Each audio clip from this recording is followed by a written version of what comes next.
بەخێر بن بۆ بەشی شاهینگی هەنگەوانی کە بەشدارە لە پیشانگای سلێمانی نێودەوڵەتی و ئێمە بەشە نازیەوە بۆ چەند ساڵێکە لەم جێگا بەشداری ئەەکەین هەر ساڵێک بە بەرهەمەکانی خۆماڵی هەنگەوانی وەک هەنگوین و پیشانگاکان دائیمە ڕاستەخۆ خەڵکی هاوڵاتی شارەکەمان ئەناسێنێ بە بەرهەمهێن. ئێمە وەکو بەرهەمەکانی هەنگ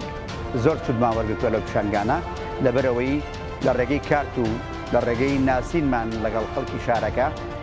ئەتوانن باشترین بەرهەمیان دەستکەوێ لە بەرهەمەکانی هەنگوین و خۆشبەختانە ئەم ساڵیش کۆمەڵێک بەرهەمی کەمان لە بەرهەمەکانی هەنگ دروست کردووە. ئەویش بۆ نمونە شامپۆیە، مکەیەفە، هەر سروشتین بە بەرهەمەکانی هەنگ و لەگەڵ حەمامزێت و خۆشبەختانە مادەیەکی کەمان هەیە ئەوش بەکتریا سودبەخشە ئەوە بە تایبەتی لە ناو کوورەگەکانە بەکاردێت و دیسان سوپاس بۆ ڕێخەری پیشانگای نێودەوڵەتی سلێمانی.